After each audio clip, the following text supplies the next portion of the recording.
Well, it is official. Guardians of the Galaxy Volume 3 is getting some really wonderful looking Lego sets for its release. But there is one thing that is quite confusing and odd, and honestly, I'm not really sure why they did this, but we'll get to that in just a moment. First, let's break down the sets because we have really nice photos of these sets. So first and foremost, let's kick things off with the cheapest of the bunch.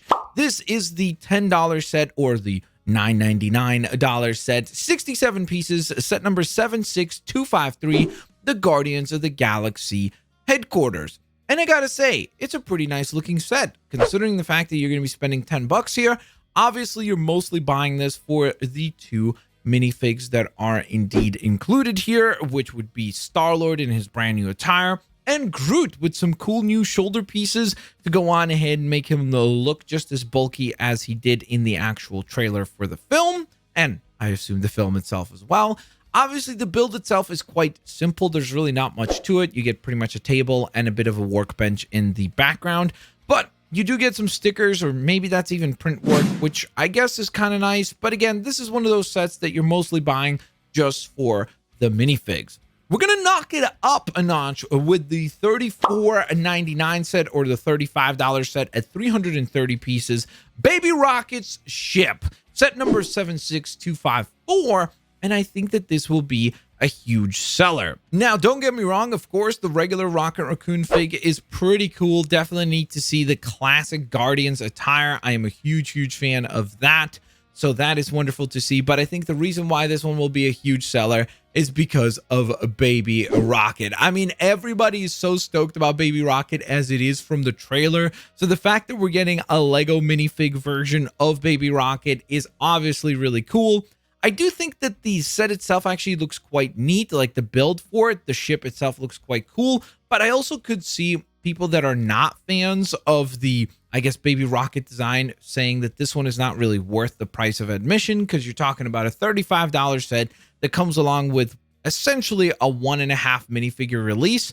I really do think that a lot of your enjoyment for this set will come from whether or not you actually like the aesthetic of the ship. And I actually do. It kind of reminds me a little bit of the construction vehicles that we saw in the first Guardians movie. So it's sort of reminiscent of that, which I think is kind of neat as well. It does have some stud shooters on it. And again, obviously the fact that it has Baby Rocket Raccoon, and this is the only way to get that fig as of right now, I think will still make it quite a big seller. And speaking of big, this is about as big as you can go nowadays for brand new Lego releases. This is set number 76255, 1,108 pieces and $99.99, aka a $100 bill, is what you will need to leave at the store in order to go on ahead and add this one to your collection. This is the new Guardians ship. Now, we saw this ship actually in the Guardians of the Galaxy Christmas special, which was obviously quite cool to get that early screening. We now also, of course, have tons and tons of promo material from the film. But I gotta say, there is something about this very vibrant look that works for me. I think that we went from a bright orange ship to a bright blue or turquoise ship with some pink highlights, and it actually works. I think that it looks really neat. It's super duper vibrant looking. It's such a unique looking vehicle as a whole. It just has this very almost like insectoid sort of feel. It almost looks like the eyes or the head of like a chameleon or something. It's just a really cool design for the ship itself. And we haven't even talked about the minifigs, because this is a pretty good lineup of minifigs included here as well. So of course you get Starlord, Drax, Nebula, and Mantis, all of them sporting the brand new Guardians attire that we saw previously on the other minifigs showcased earlier, like Rocket Raccoon. So they're sporting a very similar sort of aesthetic and design. Some cool looking minifigs for sure. But then, of course, the big standout is the new character that we have not gotten before, looking very cool indeed, and that is Adam Warlock. I think that minifig looks terrific. They did a great job with the print work and trying to emulate that sort of gold appearance that the character is supposed to have. So I'm really stoked that we're getting an Adam Warlock to add to our collections. So definitely the highlight as far as the minifigs are concerned. I also did want to go back for just 1 second to the ship itself. I really like how the panels on the sides of the ship separate to come off as almost like smaller ships. I think that's a really, really cool detail as well, and I'm sure it'll be something that we see in the movie also.